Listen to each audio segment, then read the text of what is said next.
Hey guys, Trey Bender here with Program Stories, and today I'm with Lisa Spears. So Lisa, let's just dive right in. Tell us, where were you at? How old were you? What years? Let's start from the beginning. The beginning. Well, the beginning of my program story is I was at Europa Academy in Salt Lake City, Utah. And I was there from September of 2005 until May of 2006. But I maintained a super close relationship with the staff, which I will go into later unless you want me to go into it now. We'll get into for it. 12 years. Okay. How old were you when you got sent there? I was 17 and my brother was 12. We were taken in the same week. Were you taken by family or were you escorted? I was taken by family. My brother was escorted. Why were you taken by family and why was your brother escorted? Because I agreed to go because I initially asked for help and I had been seeing some therapists and psychiatrists who had suggested this was the best way for me to get help, which it was not, spoilers, but I thought that I was getting help. Really? And my brother did not know he was going. He was blindsided. And they basically decided, well, if we're shipping one kid off, let's ship both kids off. Wow. Okay. When you first got there, what did you think of the place when you saw it? So I had already been in a couple of psychiatric hospitals. And I was really shocked by the conditions of the facility. Mm-hmm. Because I expected it to be like another hospital. Really?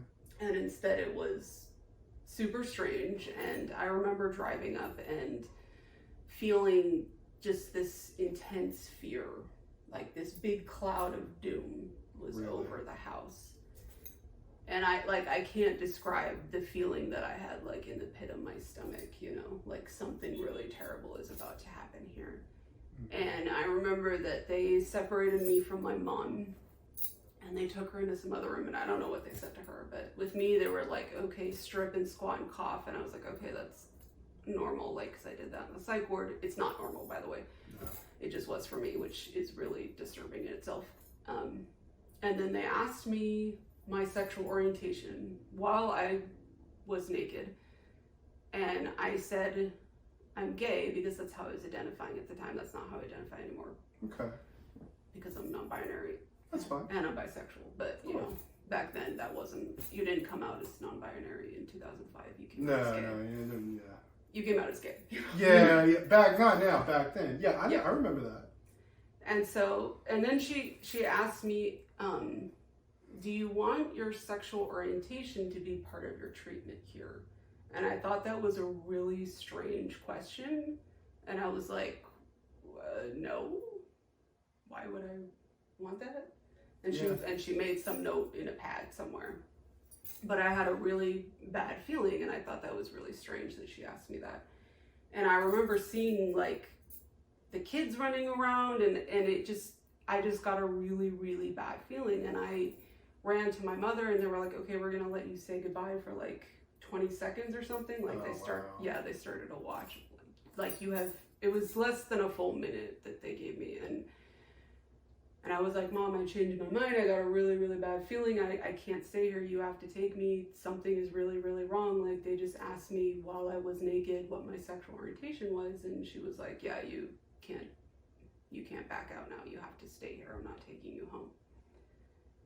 And so, yeah, that was my first impression. And then they have this thing called safety, which is what you start out on, what every kid starts out on, where you're only allowed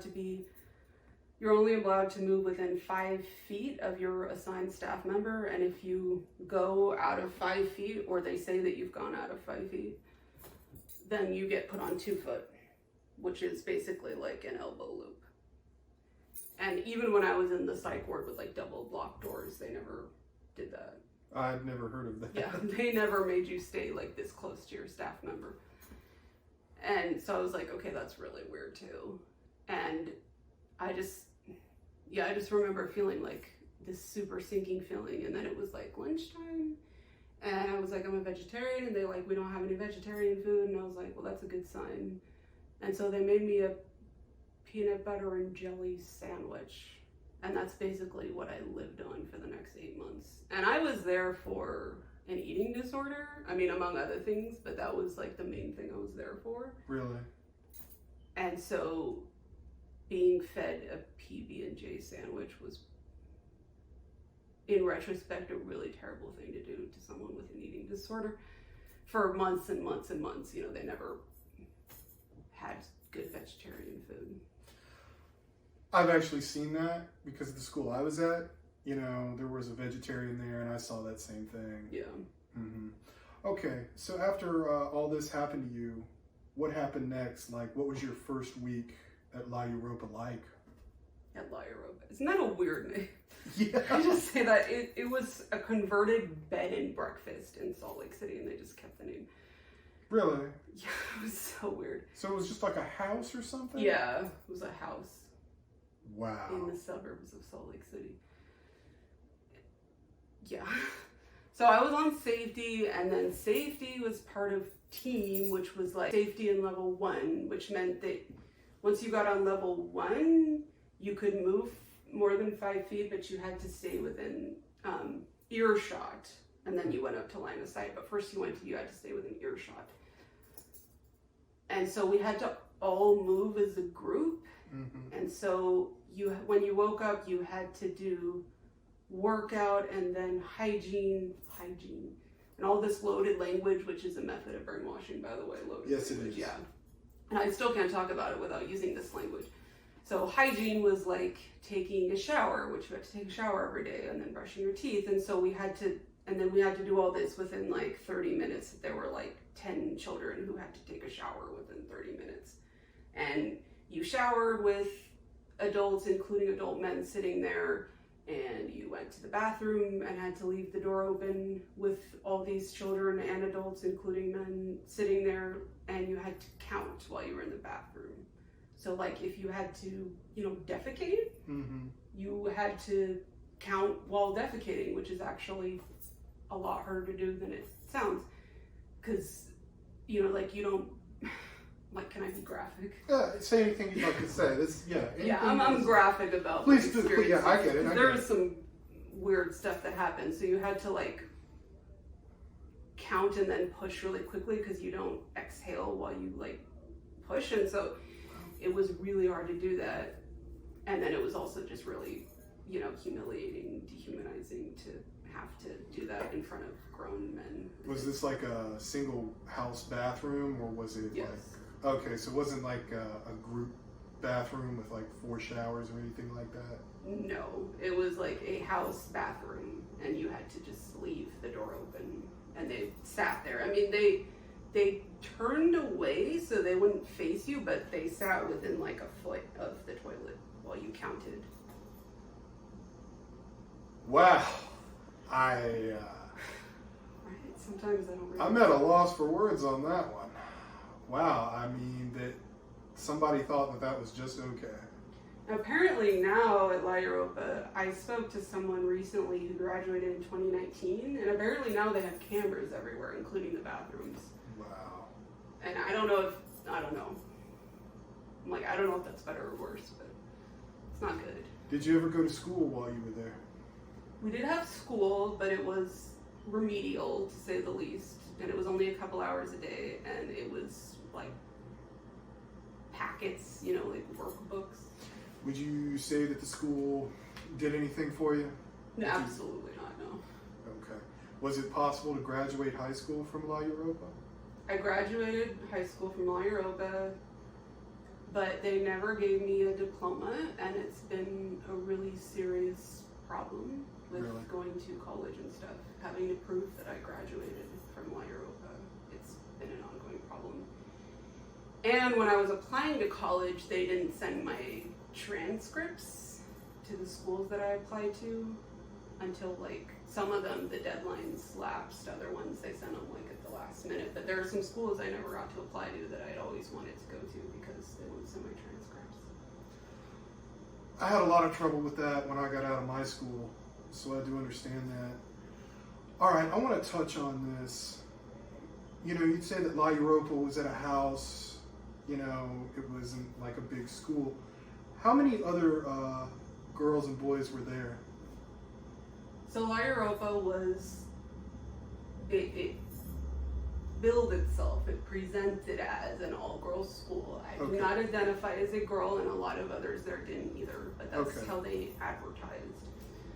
And it was 23 when I was there, but shortly after I left, they bought a second house next door. Really? Still a house, by the way. Like, this is in the suburbs. This is just like, you would just drive by this on the street. And you never know.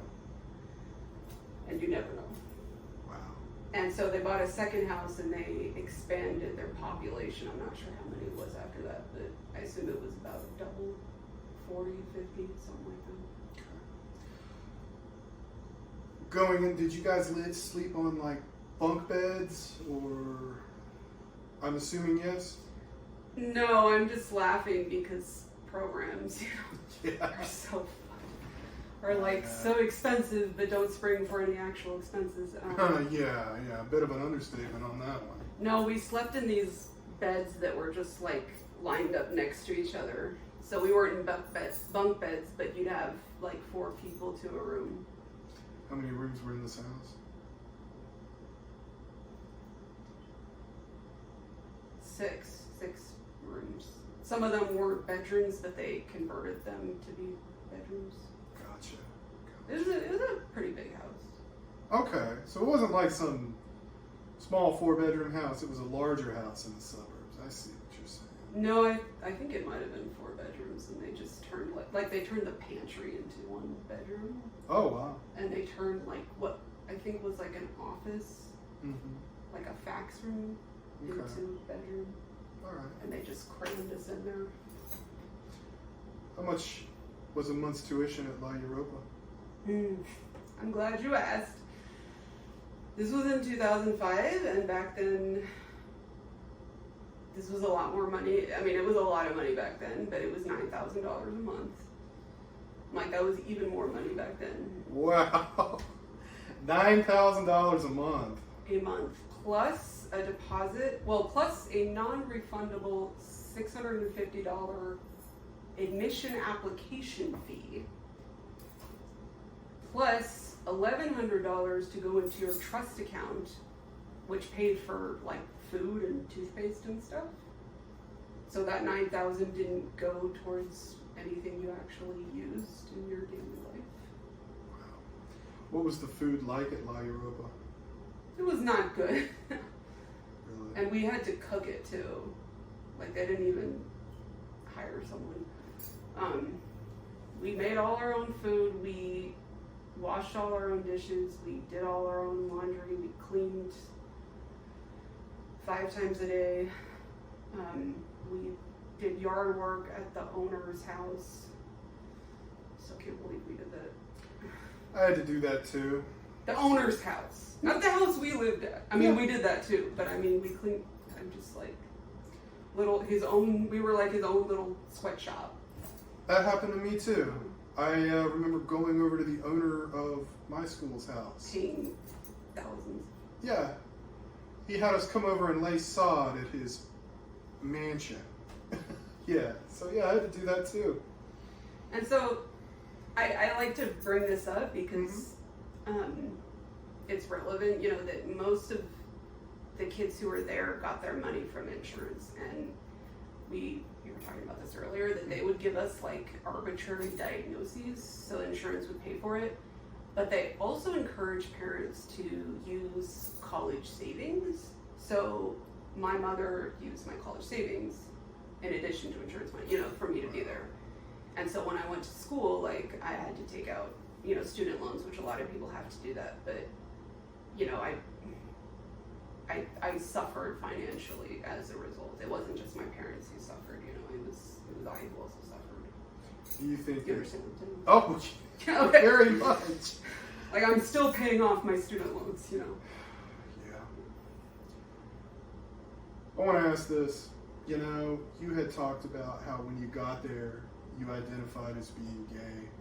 Did that ever come up amongst the staff? Like, did they use that against you?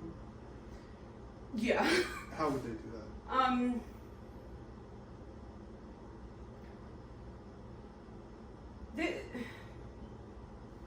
The thing about Europa is that it didn't advertise as being conversion therapy, but it would say in the issues we treat, like sexuality and LGBT issues, which might make it seem like if you were bullied for being gay, they would help you with that or something, but they meant that they tried to fix you. And so, but they were very nice about it, and I lived in Salt Lake City for a couple of years, and I noticed this was a big thing there, is that people were very nice about their bigotry.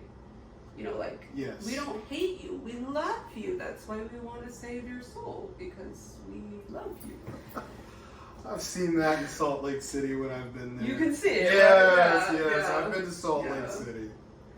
Been there. And so their whole philosophy was, it's not something you are, it's something you have. Really? I mean, the Mormon church calls it same-sex attraction, SSA. And so they don't really care about being bisexual versus homosexual. They're like, you just have same-sex attraction.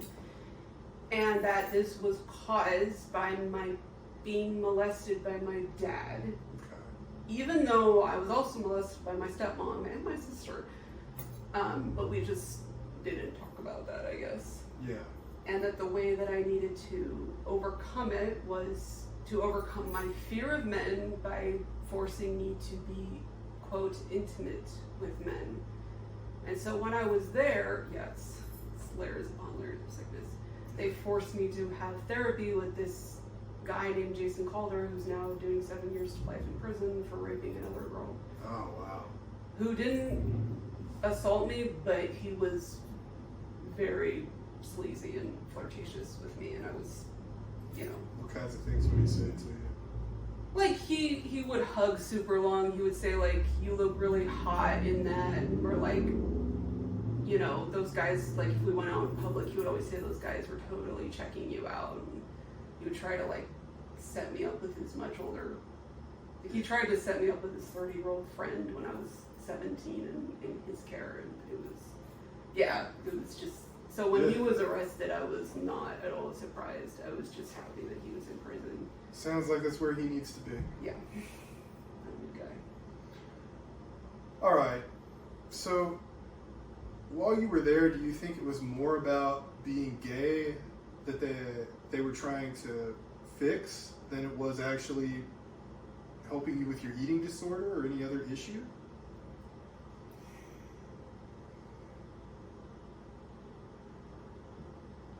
I don't know. They said it all went together, and they didn't call it that. They called it, oh my god, I actually forgot about this till just now. What is it?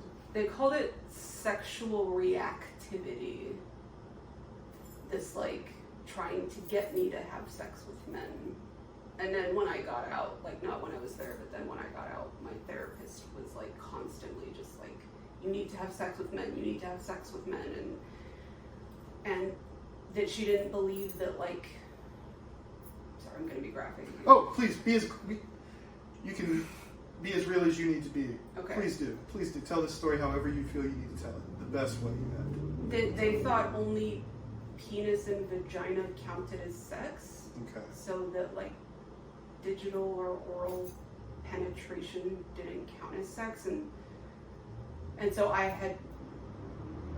back then we called it being a gold star lesbian. I had only had sex with women, well, with girls, because we were teenagers before I went to the program, and then after it was like, okay, like, fine, if it'll get you off my back, I'll go Really? F a dude, and I did, but I didn't have it in the way that, like, she considered as counting, so she was like, no, you have to have, like, vaginal, penile, penetrative sex for it to count. And she was saying this to you? Like, every day.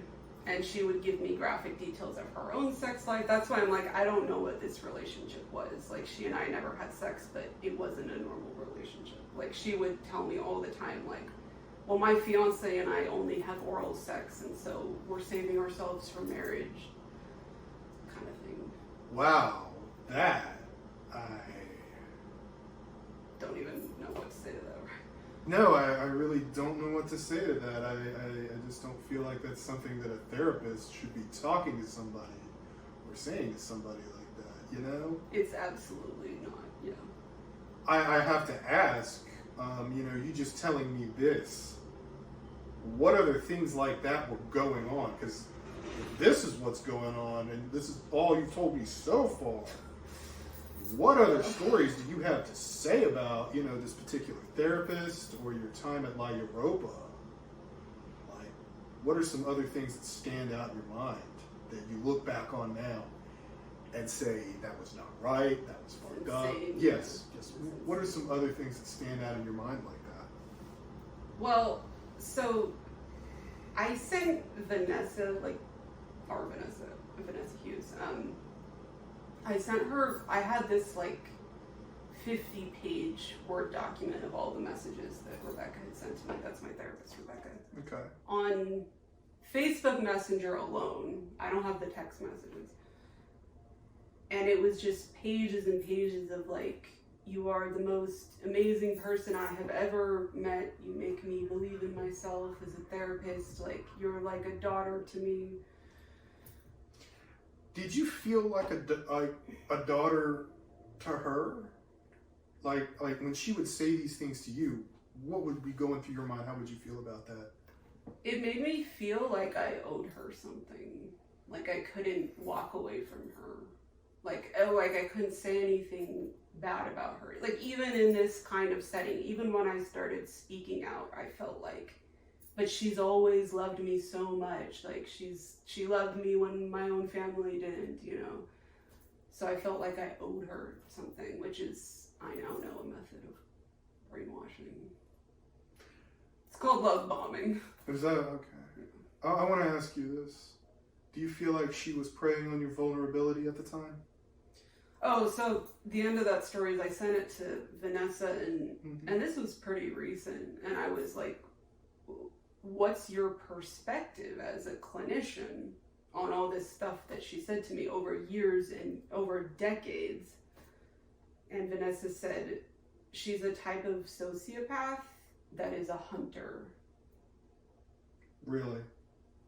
Yeah. So I think, yeah, she is a predator, yeah. So she was really preying on your vulnerability, huh? How does that make you feel now, knowing that she was doing that to you? I don't know.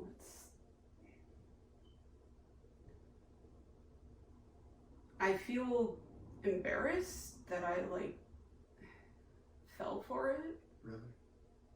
But I also just feel really sad, and it makes me feel really scared to go out into the world, that I won't know next time someone's preying on me, you know? I can understand that. I really can. I think, and I don't think I'm ever gonna have a romantic relationship again, just because when I was in the phase of your life that you're supposed to be learning how to date, yeah. I was in this super enmeshed relationship with her saying I have to have sex with men to get over being gay. And I didn't get over that for a long time, you know? So I'm like, I've never dated just to date. I've only dated to get over my gayness, you know? Dated men or anybody in general? Anybody. Anybody, okay. Yeah. I want to backtrack though. Sorry. Oh, you're fine. I want to ask you this, you know, after hearing this, I have to backtrack and ask this, you know, what are some other things that stand out in your mind that happened to you other than your time with that therapist and the bathroom situation? Like, what other things do you look back on now and just say, that was fucked up, that should not have happened? What things like that? So many things, and I kind of wish I had made notes now, but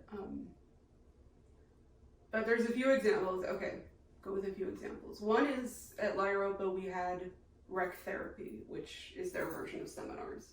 Mm-hmm. I didn't know that until I found the survivor community and people started describing it, and that's why we need each other, you know, because we share our stories. And they were called what now? Recreational therapy. Recreational therapy. How long would this go on? So we did it once a week Okay. for about 3 hours, maybe. Okay. What would happen in recreational therapy? So I'll give you one example. There was a therapist, I'm going to name him because I hate this guy. His name was Joel Agate, and he still works. He's a professor now. Like, Really? Athena Colby has seen him on her school campus. You know Really? Athena? Yeah. Yeah. But well, first of all, he got this close to my face and he screamed the word faggot. Like so close he spit on me when he said it. I hate that word. I'm only saying it now. Oh, I know. I'm just saying. You know, I'm like, actually, I'm a dyke, but okay, whatever. He said that to him? He screamed it. He screamed it. And his face was red as whatever. But there was this one night where, and it was like a week after my stepdad had died, which is another thing I'm going to talk about. And he, led me around blindfolded. Well, he did this to all of us, saying, follow me, follow me, follow me for 2 hours. And I finally was like, fuck you, Joel, I'm not going to follow you anymore. And I stopped and I took off my blindfold. And I thought I was going to get in trouble or something, but nothing happened. Oh, no, so what happened was I kept saying, no, Joel, I'm not going to follow you. And every time I said that, he hit me in the rib cage. Really? So I've kind of filled out, if I'm being honest, but back then I had an eating disorder. I was very scrawny. I did not have much chest going on. And so I had this really exposed rib cage, and he hit me in it every time I said that. And then I finally was like, okay, I'm just stopping, and was like, okay, here comes the beating, but it never happened. So stuff like that. And then they would do these exercises where you were supposed to step from this point to this point without stepping over the line or whatever, and then they would arbitrarily say, oh, you stepped over the line when you hadn't. And they said that they did that to bring up stuff for you. Mm-hmm. Or they would say the things that your parents said, if your parents called you stupid, then they would call you stupid until you cried or whatever. And they said that they did that to bring up stuff that you needed to deal with. Really? Yeah, or calling you a slut, or I know that the law seminars had these rape reenactments or whatever, and they didn't do that, but they would say do you think it was your fault that you were raped? Why were you drinking? Why were you walking by yourself? Why were you dressed like that? They would try and get you to admit why it was your fault that you had been raped.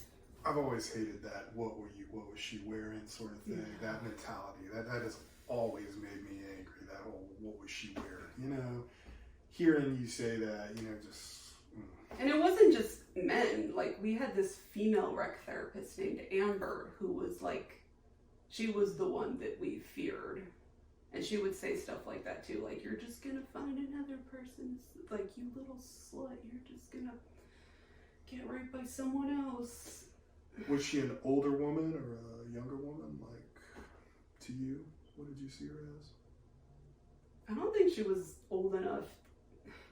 She was maybe 30. Okay, so she was a younger woman. Yeah, she wasn't she Okay. wasn't old enough to justify any generational Okay. anything.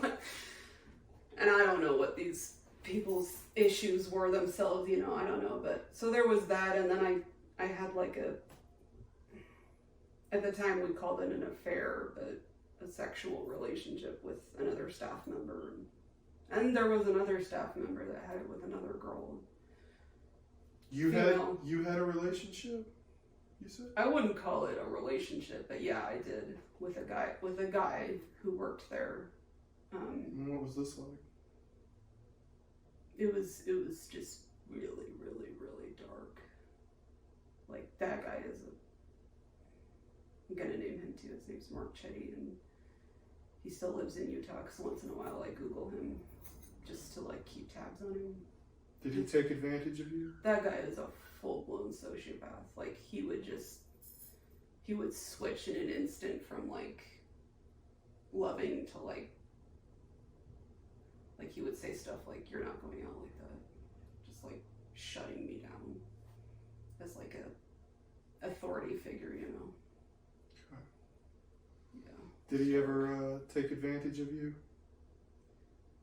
So when I was there,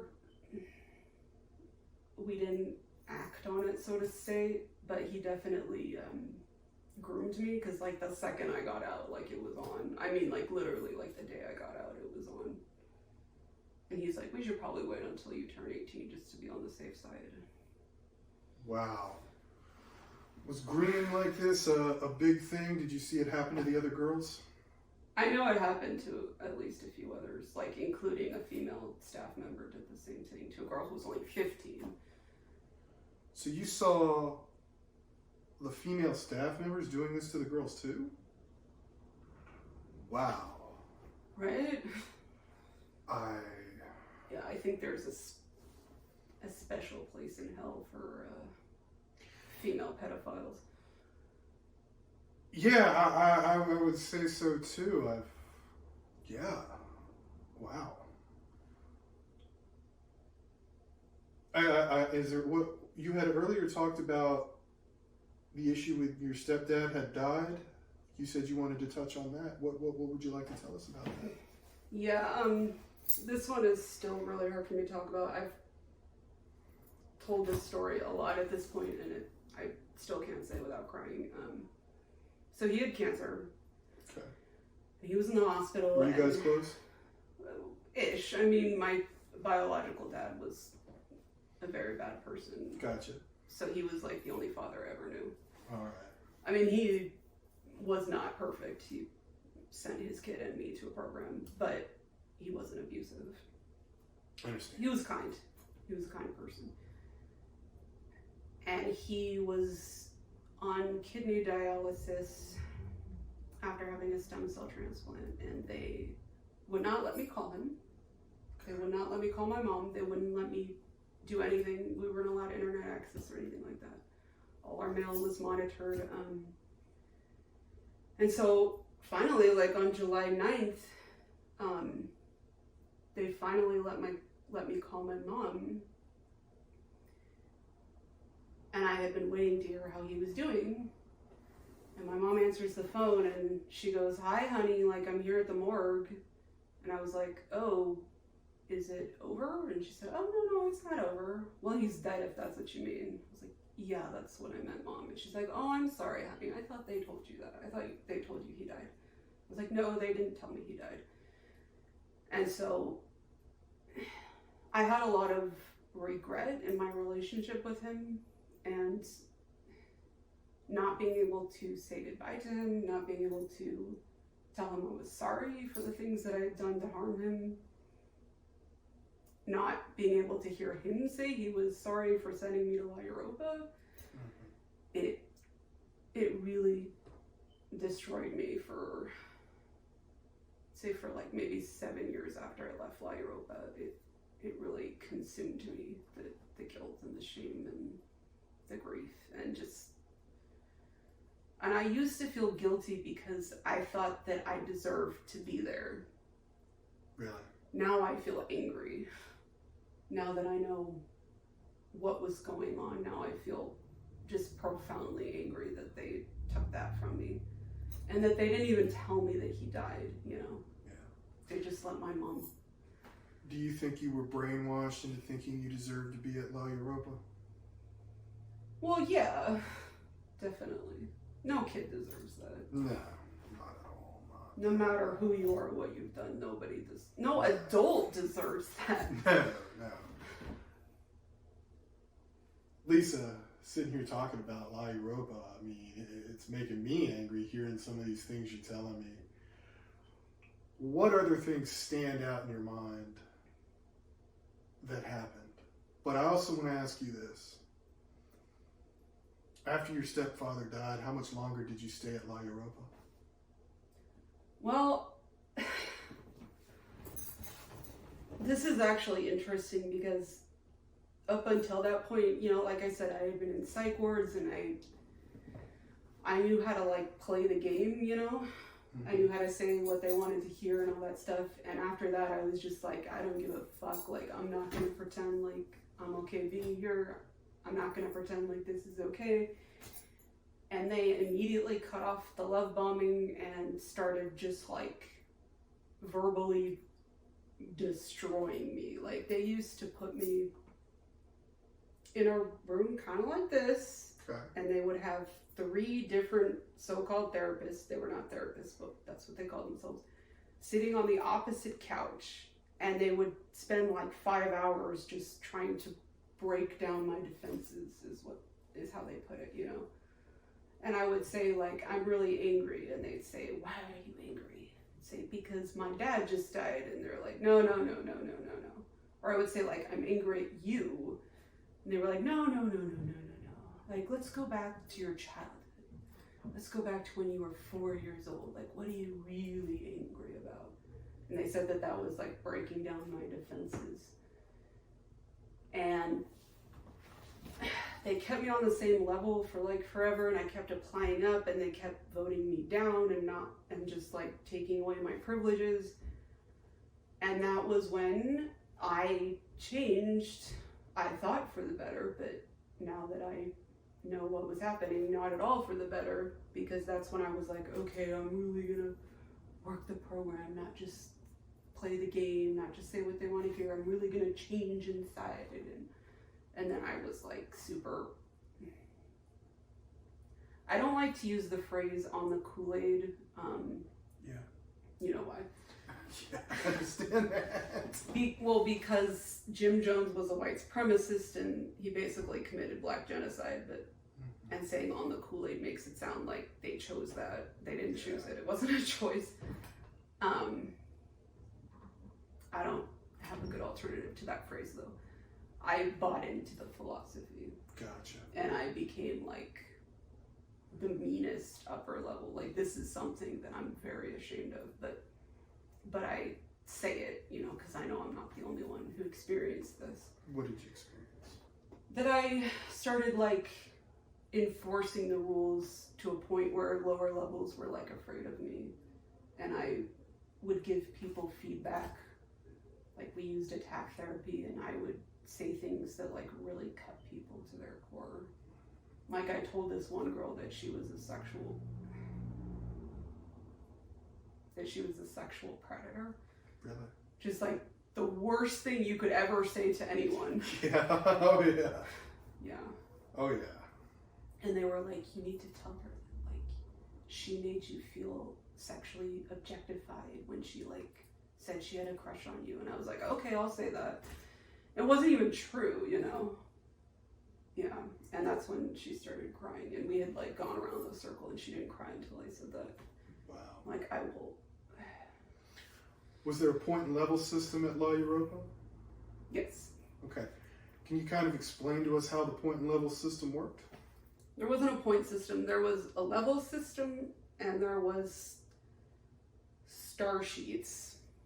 How would you move up in the level system? So each week there was treatment team, and you had to apply, and you had to get voted up first by your peers and then by treatment team. But it was completely arbitrary, I found out later, because our friend Katie Mack uncovered documents that showed your parents decided when you were going to leave. Really? But they always said, you'll leave once you get to level. I was like, no, they orchestrated when you got level, but they made it seem like you earned it, you know? Yeah. We had a lot of that in my school too. I want to ask you this. Earlier you had touched on like not being given phone calls and your mail was monitored. Were you ever allowed to use the phone, or how would you get to use the phone? How would that be? Well, it depended on level. Okay. Level 1, you got 1 10-minute phone call to your parents, monitored. All phone calls were monitored. You never got unmonitored phone calls. And then like each level you got like another 5 minutes or something. Okay. And then on level 3, you could start calling an approved friend, approved by your parents, Okay. once a week. Did you ever have a friend to call? I called my best friend after she graduated from La Europa. Oh, okay. So did that help? I mean, I guess, but But it's like doing that stuff now that I've studied behavior modification, it's like, it makes you grateful for like something that should be given to everyone. You know? Yes, very much. Like that they gave us bad food and that you could start having slightly better food as you moved up levels, like peanut butter. And so people would be so excited, they gave us peanut butter, you know. And then you're grateful to the staff that gave you peanut butter when like a normal human being would never deny you that, you know. That helps. Did you ever see restraints? Were you ever restrained or see any kind of restraints happen? Restraints were used pretty regularly. What kind? So first they throw you to the ground. Okay. Put your arms back like this and put a knee in your back. And they would hold that restraint for 4 to 6 hours.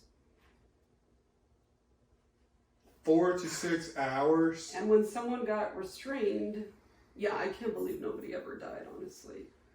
You know that happened to me, right? For about, yeah. And you have permanent damage, right? Yes. Yeah. That's what usually happens, is permanent damage. Did you ever see the wrist, anybody's wrist taken like that? Pressed against like that? I don't think so, no. That happened to me too. A couple of times. Wouldn't surprise me, you know. I mean, these were 22-year-olds with no training, no degrees, just hired out of high school sometimes. 18-year-olds hired out of high school. And just like, oh, you get to tackle a 15-year-old, you know. Like, sadistic, you know. Would you say that any of the staff working there had any training? No, absolutely not. Would you say that they had any credentials whatsoever that warranted them working with teenagers? So when I stayed in Salt Lake, I saw a flyer to work at Europa in a public bathroom. I'm not kidding, dude. This was like 6 months after I left, and it said, you must have high school degree or equivalent. You must be 18 or older. That was it. That was it. You didn't even need a high school degree. You could have equivalent. Wow. You know, that's not the first time I've met anyone that's told me this. That they saw an advertisement to work there? Yeah, you know, and that the staff didn't have any didn't really need any real training to go and work. And that they had such a high turnover rate that they had to advertise in public bathrooms. I will say that is, yeah, that they would advertise there of all places. Is there any other incident that happened there with grooming or inappropriate relationships with older men or women that stand out in your mind that you want to tell us about? I mean, I do want to talk about my relationship with Rebecca, like those. Let's do that. Because that lasted for 12 years. 12 years after you left? Yes. Okay.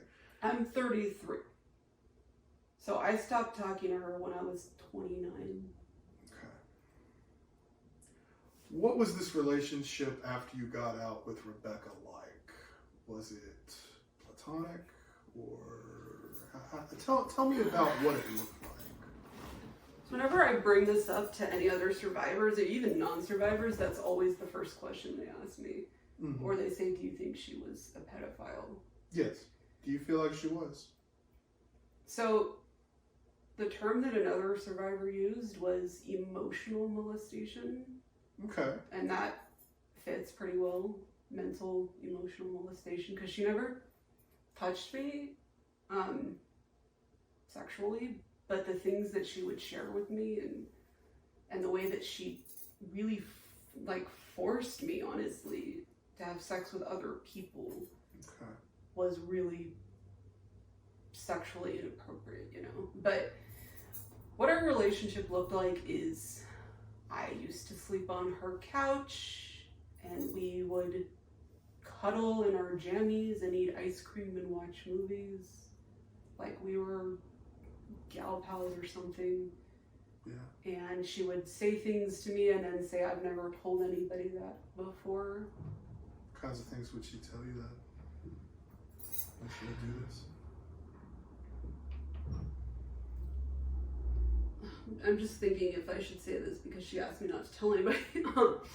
But that in itself is really inappropriate to ask children to keep secrets. Yes. So she told me that she was having auditory hallucinations. And then told me she had never told anybody that. And I felt so honored by her confidence that she would trust me with that. So she was hearing things that weren't really there? Is that?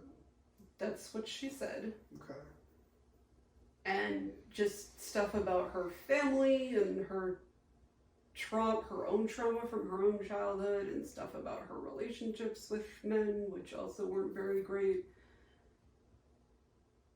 But then so it was like she would treat me like I was her partner, basically, emotionally. And then she would switch back to being therapist, and say, yeah, but you shouldn't do that because blah, blah, blah, blah, and this and this and this, and you need to this and this, like teacher talking to a student, adult talking to a child, even when I was in my 20s. And we still had therapy sessions.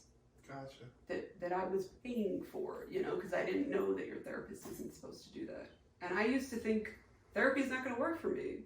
Like, I have all this stuff going on, all this anxiety, this OCD. I can't have relationships with, I can't have sexual relationships because I just attract psychopaths and I would hear, you need to seek therapy.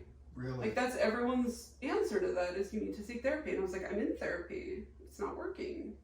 Wow. Lisa, it sounds like for her to be a therapist and doing this to you, that sounds very inappropriate, what she was doing. And this is the first time I've ever heard the term emotional molestation. But from what you told me, I think I understand, what that can look like. Besides doing this to you, what else would she do? Because 12 years is a very long time. I mean, honestly, even right now, I'm still, I don't want to hurt her. I'm still afraid to say this because I'm going to hurt her. So I said this before, that I used to think she could hear my thoughts because every decision I made, even little decisions, like should I have coffee or tea in the morning, I would think, well, what would Rebecca say? She would say you should have tea, or something like that. I just made that up. So to this day, you still think about anything you do, what is Rebecca going to say?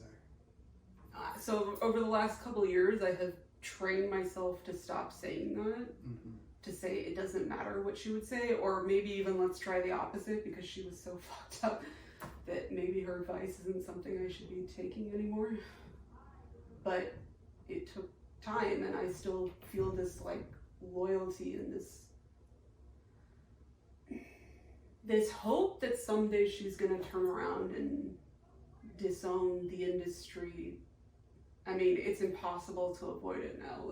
BCS is everywhere, people are speaking out against the troubled teen industry everywhere. So she can't have not heard some of the things that I've said, Is there anything else you'd like to tell us about Rebecca? Anything else that stands out that you think was inappropriate? Or that she did to emotionally molest you? I forgot about this. Okay.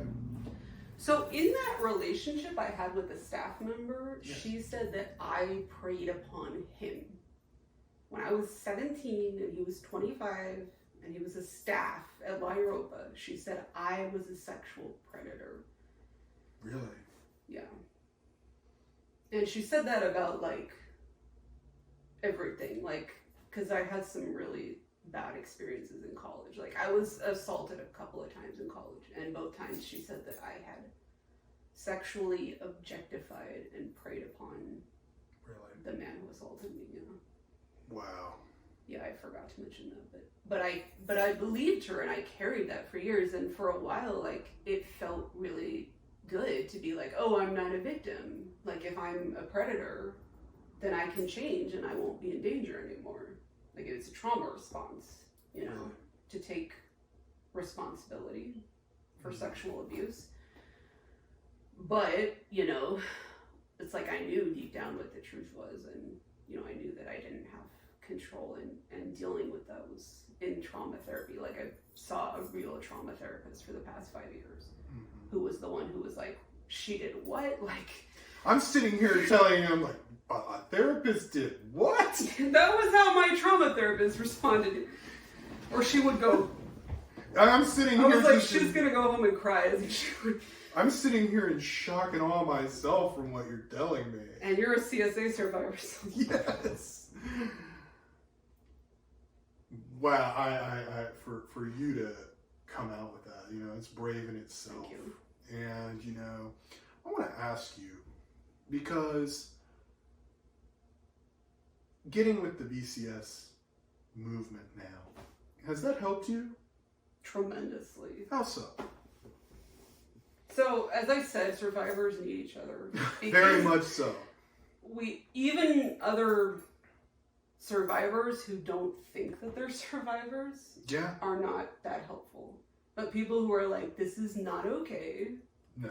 And can identify it, like, have helped me so much, you know, because I really, like, I knew deep down that this wasn't okay, but I convinced myself with, like, layers upon layers of denial that it was good. Not just okay, but, like, good. That they saved my life. Like, I beat that drum.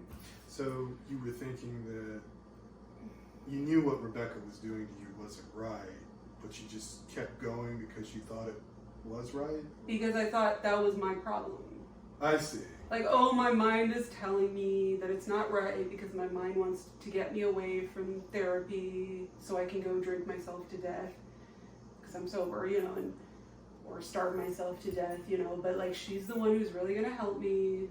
And now I'm like, wait a minute. Staying with her is the thing that's going to make me drink myself to death, you know. Would she provide you alcohol? No. But I mean, it's a bad road. Oh, okay. That's what I'm saying. And it was destroying me emotionally. And I got to the point, 11 years out of Europa, I'd been with this guy who was also not a great guy, didn't know that either, for 5 years. And I was working for the United Nations, and I was living in a luxury flat in Geneva, Switzerland. Nice. Like, I've never had money before, and I had money. I've been to Switzerland, and it's an amazing place. And there's I've met money. I've met some great people from Switzerland. So. And I was working for the United Nations, which is what I always wanted to do. I had my dream job. I was living on the 8th floor overlooking the lake, and I couldn't sleep at night because the boogeyman was coming. And I found myself going to sleep at night saying, I hope I die in my sleep. And then when I would wake up, I would think, fuck, I'm still here. And I did that for like 6 months when I had everything, because you know, I had this relationship with Rebecca. I've had times like that where I've drank myself to death only to wake up and be like, oh no. Right. You know, I've had that happen. And I did that before I went to La Europa. I attempted suicide a bunch of times, but then I didn't attempt suicide after I left, so it's like, they saved my life. But, like, they didn't. They just gave me this false narrative in my head that, like, I carried for a few years, and then it caught up to me. So finding the survivor community and joining, so it's multifaceted how it helps me. So it helps me in that way. Really? That other people are like, dude, this is fucked up. And then I can say that to other people, and it, like, reinforces it for me, you know, when other people tell their stories, and I'm like, dude, that's not okay. And I'm like, wait, that really isn't okay. I really mean that. Do you know what I mean? Yeah. You know exactly. Of course I do. And then it helps me because speaking out has, like I used to go through life just feeling like I am the weakest, most pathetic coward. And thinking, if I speak out, like, they're gonna kill me. And I know that sounds extreme, but my dad actually tried to kill me a couple times. So, like, I mean, it comes from trauma that I'm like, they're gonna kill me if I speak out.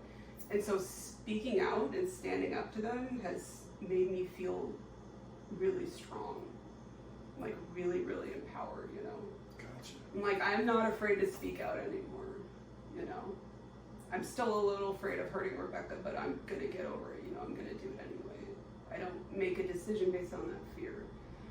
And then actually like dedicating my life to this cause, it's not what I thought I was gonna do with human rights degree, but it is human rights, it makes me feel like I really have a purpose to like shut these bitches down. I think that's great, and I think you just coming and telling your story here shows how brave you are. Thank you. I really do. Is there anything else you'd like to add? About your time at La Europa? About my time at La Europa? Just that, over the last few years that I've been an activist and I've always really focused on like community building and stuff, and I've worked really hard to like try and I'll give any survivor an ear at least for a while, Same here. And I've spoken to a lot of survivors, and I'm not saying that La Europa is worse than other programs, because they're all the worst. Yeah, they're all bad. But there is one element that survivors seem to have, and that's that they walked away really believing that the staff cared about them and loved them. And I've heard this from I've heard this from everyone, that they're like, but they really care about us, right? They just don't realize they're causing harm. They don't realize how messed up this is. They're doing everything they know. And so I would like to say that, if you are a survivor of La Europa or any, because the owners own a bunch of places, it doesn't really matter what their intentions were, because the end result is we all walked out with PTSD. Yes, we did. We all walked out way worse in whatever, even if, they fixed this one thing by putting a Band-Aid on it, they just poured Miracle Grow on all our other mental health issues and our family issues, and the owners were pulling in $15 million a year, so they definitely didn't care about us. How different do you think your life would be if you'd never gone to La Europa in the first place? I think about that all the time. I have absolutely no idea. I can't even imagine my life. And that says a lot in itself, that it's been so seminal that I can't imagine my life if I hadn't gone to La Europa. My first thought is would I have had the courage to walk away from my biological dad because they did that for me?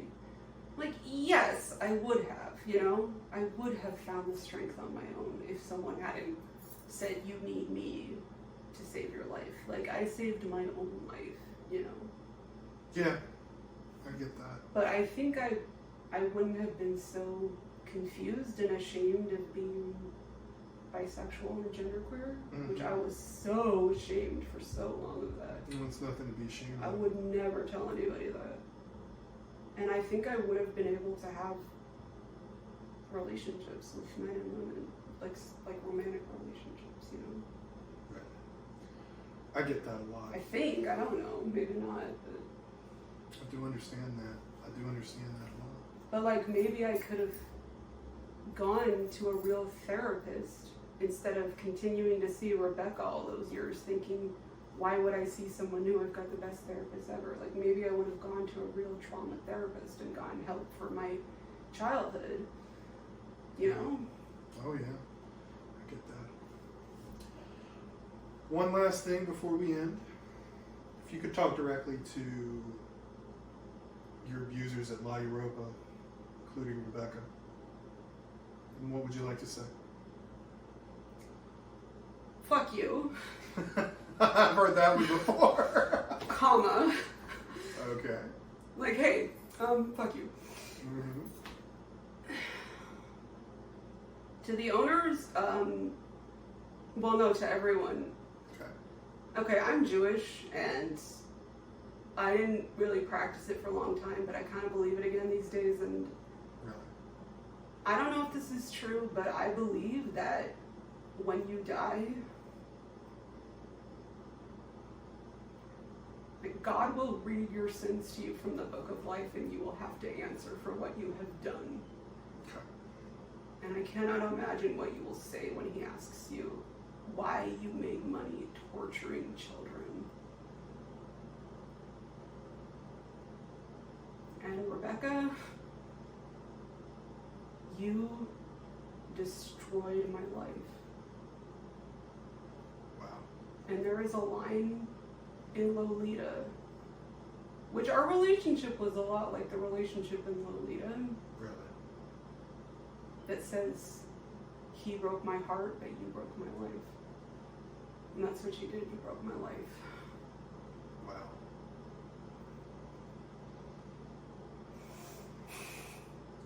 Anything else? See ya. Okay. Well, Lisa, thank you very much for your courage to do this interview today. I mean, it took a lot of courage for you to come and do this. And you're brave alone just for doing that. And I want you to know, I think this is going to help a lot of people. No problem. And I think what you're doing is really cool too. Well, thank you very much. You know, it's Trey drove 5 hours to interview me today. yeah. You know, I like doing that because it's really, really helped me to. Okay, guys, this has been another episode of Program Stories with Miss Lisa Spears here. Thank you so much.